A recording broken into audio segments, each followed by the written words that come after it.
بسم الله الرحمن الرحيم الحمد لله رب العالمين والصلاة والسلام على نبينا محمد وآله وصحبه أجمعين. لمانجيتي وها مبارك دا مانجي رمضان لا بست رمضان لا صالي هشتميني هجري كبيغمبر صلى الله عليه وسلم هجرتي كردبو صالي هشتمبو دايك عائشة فرمي بيغمبري خواه صلى الله عليه وسلم بي فرموم جهازي حرب بو آماده بك يعني شتومتشي شر غزا وجهاد بو آماده بك فرمشتكان بو آماده كردن چەند ڕۆژێک دوای ئەوە کە ئەو شتانە لەوێ دانرابوون ئەبوو بەکری صدیق رضی الله عنه هات فەرمووی عائشە ئەوە چییە پێغەمبەری خوا صلی الله عليه وسلم چەک و سلاح و شتی حربی ئامادە کردووە خۆ ئێستا کاتی شەڕی بەنو الأصفار نییە شەڕی بەنو الأصفار یعنی شەڕی ئەوروپا ئەوانە دایک عایشەش فەرمووی وەڵڵاهی نازانم بابە نازانم پێغەمبەر صلی الله عليه وسلم بۆچی خۆی ئامادە کردو بۆ شەڕ هیچ شەڕێکیش لە گۆڕێ نییە دیارە پێغەمبەر صلی الله عليه وسلم وەکو معجیزە وەکو پێغەمبەر پێ ڕاگەیاندرا بوو کە لەو ماوانە ڕوبەڕووی کافرەکان دەبێتەوە لەو کاتەدا بەنو خوزاعە کە یەک لە هاوپەیمانانی پێغەمبەر بوون صلی الله عليه وسلم لەلایەن بەنو بەکرەوە هێرشێکی گەوریان کرا بۆ سەر یەک لە پیاوەکانیان ناردبوو هات بە شعر بە پێغەمبەری خوای گوت صلی الله عليه وسلم ئێمە لە ڕکوع و سجود دابووین و لە غەفلەت دابووین بەنو بەکر هاتە هجوومیان کرد هێرشیان کرد هاتنە سەر ئێمە و ئێمەیان لە ڕکوع و سجودەدا کوشت و زۆر بە ئوسلوبێکی شاعیرانە و جوان و سەرنجڕاکێشانە باسی کرد پێغەمبەر صلی الله عليه وسلم فەرمی باشە تێگەیشت دیارە پێشنجی صلحی حودەیبیە کە خوای گەورە بە فتحی ئەعظەم ناوی بردووە زۆر کەس وا تێدەگا فتحی مەکە فتحی ئەعظەمە خواهي جورك فرمي إنا فتحنا لك فتحا مبينا ليغفر لك الله ما تقدم من ذنبك وما تأخر أفرمي أو باسي صلحي حديبية حرصند الصحابة كان واتي جيشنا وتنازلا واتي جيشنا واشتيشي خراب واتي جيشنا واشتيشي غريبي وضعيفية بهزار وبينصد كسوا بيغمبر صلى الله عليه وسلم لسفري عمره بقريته تنازل بك بيغمبر صلى الله عليه وسلم بلا أمن سلاح لدى سلاح كان من لكان ناين دريو لين قرن عمره بكانوا اشتركان يعني بكوجنا وهل بقرينا پیغمبری خوا صلی الله علیه وسلم فرمی نخیره وشتشی زور باشه امام علی و امام عمر و زور عادز بونو اوشتا لرحيق المختوم اللي كتبه كان يصير بالتفاصيل باس كده انا مثلا او بلام لو فتره پیغمبر صلی الله عليه وسلم مصدر سروتاوي هم مؤامره كان ك قڵای خەیبەر بوو کە جوولەکەکان لەوێ وەکو ئەو زمانەی کە ئێستا لە پێنتاگۆن و لەوانە یاخود لە تەل ئەبیب هەموو شتێکی دادەنێن و هجووم دەکەنە سەر شوێنان لەوێ هەموو موئامەرە دادەنرا لە بە قوڕیشەکان لە دژی پێغەمبەر صلی الله عليه وسلم ئەو قەڵایان نەما لەو فترەی صلحی حودەیبیە هەتا فتحی مەکە ئەو قەڵایان نەما جوولەکە نەمان کە ئەوانە نەمان پێغەمبەر صلی الله عليه وسلم کاتێکی گونجاوی زانی لە بۆ هجوومکردن هێرشکردن و فتحکردن و ڕزگارکردن لە بۆ سەر شاری مەکە کە پایتەختی موسڵمانان بوو لو كاتي پیغمبر صلى الله عليه وسلم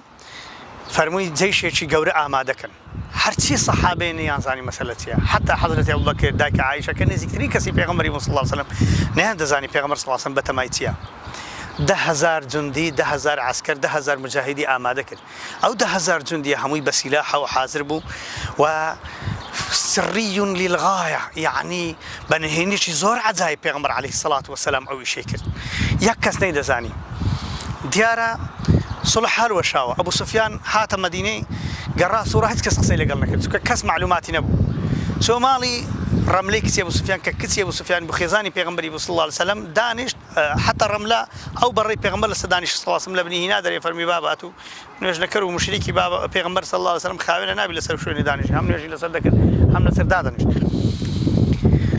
أبو بكر رضي الله عنه ندزاني صحابة كان ندزاني كاتشي جنزاوبو لو كاتدا بيغمبر صلى الله عليه وسلم احتياطاتي كاملي ورقرت خوي جوان آماده كر أو 10,000 زي شيء ورده بري كرت فرمي بابروين بلام لو كاتدا كابرايك بناي حاطبي كوري أبو بلتعب وصحابيك بولا غزاي بدر بجداري كردبو ويستي خبر بداتا مكي كبت بيغمبر صلى الله عليه وسلم بتما هيرش بكا هستي عم فكر هستي فكر بە ئافرەتێکی ناردی پێغەمبەر صلی الله علیه و سلم ئیمامی علی و زوبەیر و مقدادی ناردن فەرمووی حەزرەتی جبرائیل ئاگاداری کردو سبحان الله لە بیدایەتی سوورەتی ممتحنە خوای گەورە فەرمووی یا أيها الذين آمنوا لا تتخذوا عدوي وعدوكم أولياء تلقون إليهم بالمودة هەتا ئاخری ئاەتێ فەرمی نەکەن دژمنی من بکەنە دۆستی خۆتان ئەسڵان ناوی خۆشتان بێ ئەو کەسانشتان ناوی خۆش بێکەوە دژمنی خوای خۆش دەوێت کەوا زاڵمی خۆش دەوێت نەک نەبن بە هاوپەیمانیان لەو کاتەدا پێغەمبەر صلی الله عليه وسلم ئەو جەیشەی حرەکە پێکرد طبعا ئیمامی علی ئەو ئافرەتەی دیتۆ لەگە مقداد و زوبەیر گوتیانێ قەسەم بەخوای گەورە ئەگەر ئەو شتەی پێتە ئێستا پێغەمبەری خوا ڕاست دەکا وحی خوای گەورە ڕاست دەکا ئەگەر ئێستا پێمان نەڵێی چت پێ چت هەڵگرتیە نامەت پێ خەبەرت پێ قاسیدیت پێ ئێستا هەتکت ئەکەین هەتێک یعنی چ یعنی ئەزیەتە دەدەین حتا کوشتت لێ دەستینی لەناو کەزیەکانی خۆی نامەیەکی هینا دەرێ پێغەمبەر صلی الله عليه وسلم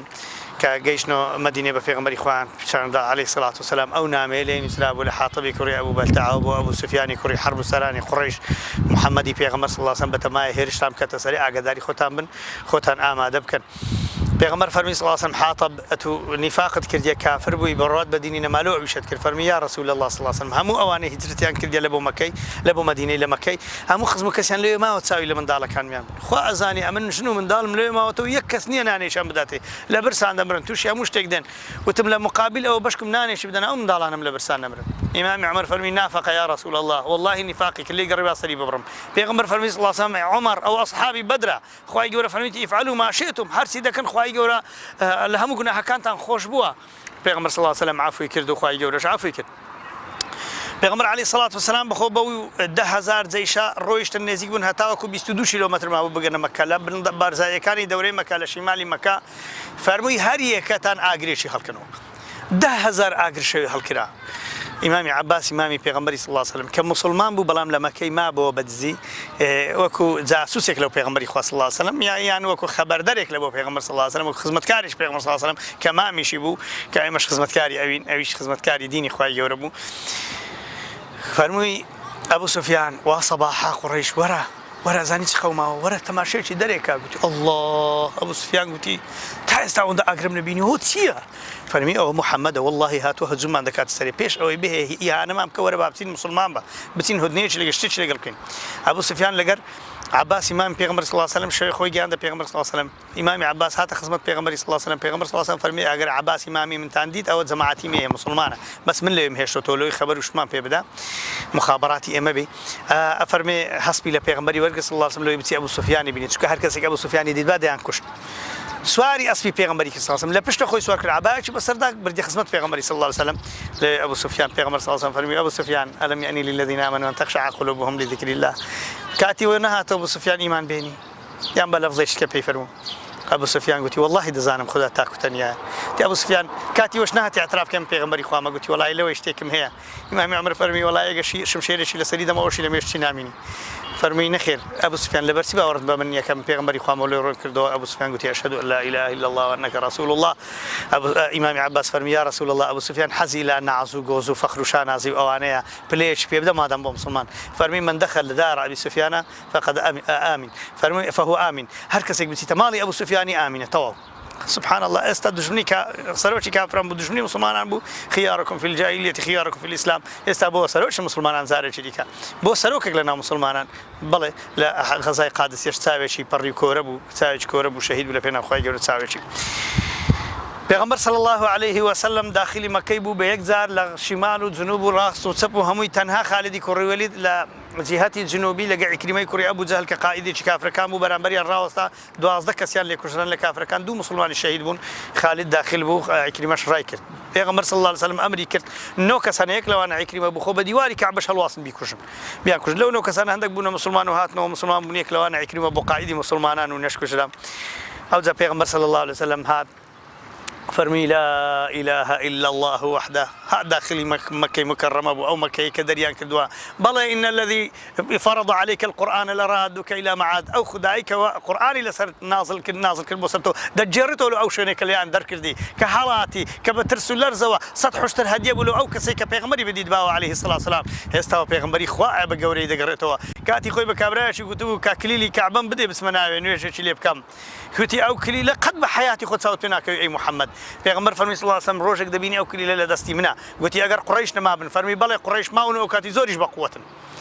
پێغەمبەر صلی الله علیه وسلم کلیلی کعبەی لە کابرای وەرگرت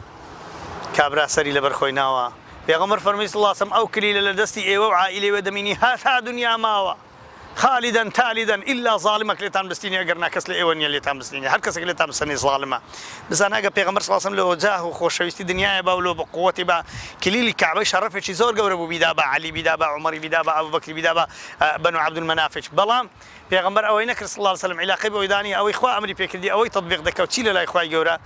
ئەمر پێکراوە بەڵێ پێغەمبەری خوا صلی الله علیه وسلم 19 ڕۆژ لە مەکەی مایەوە هەندێک ڕوئەسا بوونە مسلمان وەکو ئەبوو سوفیان و هیند و سوهەیلی کوڕی عەمرو سەفوانی کوڕی ئومەیە و ئەبوو قوحافەی بابی ئەبوو بەکری سەدیق ئەنجا پێغەمبەر صلی الله علیه وسلم ئەو ئاەتەی لە بۆ شەرح کردن یا ئەیها الناس إنا خلقناكم من ذكر وأنثى وجعلناكم شعوبا وقبائل لتعارفوا إن أكرمكم عند الله أتقاكم قانونی نوێی دانا فەرمووی ئەو عایدی سیقایەتی حاجەکانن ئەوە کلیلی کعبەی بەدەستەویە ڕیبا لە بن پێی خۆمدانا ئەوە سەعیدی خوزاعی ڕاستبەر فەرمی پایەکانی کعبەی نوێ بکەوە و هەروەها بانگدەرێک بانگی دەدای فەرمووی هۆ خەڵچینە هەر کەسێک سەنەمێک بتێکی لە ماڵی هێبا بیشتێنی پێغەمبەر صلی الله علیه وسلم وەفدی ناردن لە بۆ دەوروبەر فەرمی ئەو بتانە هەمویان بشتێنن ئەهلی مەدینە لەگەر پێغەمبەری خوا دابوون صلی الله عليه وسلم زۆر کەیفیان بەوە هات کە فەتحی مەکە کراو پێغەمبەر صلی الله عليه وسلم لە مەرحەلەیەک چۆ مەرحەلەیەکی دیکە کە مەرحەلەی گەورەکردنی دەوڵەتی ئیسلامیە کە دەوڵەتی مەدینە بوو دەوڵەتێکی مەدەنی مەدینە دەوڵەتێکی ئیسلامی گەورە بوو هەتاوەکو مەکەی مکەڕەمەشی هاتە ناوێ و ئەو جارێ مسلمانان بە ئازادی هەموو سەنەمەکان پێغەمبەر صلی الله عليه وسلم بە قەوسی خۆ سەنەمی ڕادەچێشان دەیفەرموو لا إله إلا الله وحده نصر عبده وهزم الأحزاب وحده ئەوە بوو سەرکەوتنی ئیسلام ئەوە بوو سەرکەوتنی مسلمانان ئەو بوو فەتحی ئەعظەم ئەو بوو لە دوای سولحی حودەیبیە ئەو بەرەکەتی بەسەرداهات کە گوێڕایەلی پێغەمبەریان کرد صلی الله عليه وسلم لە ماوەی 2 ساڵ پاش فەتحی سولحی حودەیبیە پێغەمبەر صلی الله عليه وسلم سەرکەوت الحەمدولله پێغەمبەر عليه الصلاة والسلام فەرمی ئێمە هەموو برایەکین فەرمیان چمان لێ دەکەی یا رسول الله یا محەممەد پێغەمبەر صلی الله عليه وسلم فەرمی ئەخ کەریم وابن ئەخ کەریم گوتی چۆنم لێ تێدەگەن گوتیان وەڵی برایەکی کوڕە برایەکی فەرمی چۆنم لێ تێگەیشتن هەروەما لا تثريب عليكم اليوم يغفر الله لكم وەکو براکان یوسف غەدریان لە یوسف کرد ئێوە غەدرتان لە من کرد بەڵام خدا لێتان خۆش بی هیچ لۆمەتان ناکەم ئەوە بوو فتحی مەکەی ئەعظەم ئەوە بوو فتحی إذا جاء نصر الله والفتح ورأيت الناس يدخلون في دين الله أفواجا فسبح بحمد ربك واستغفره إنه كان توابا يا ربي خدای گەورە فتح بقسم مسلمانان بکە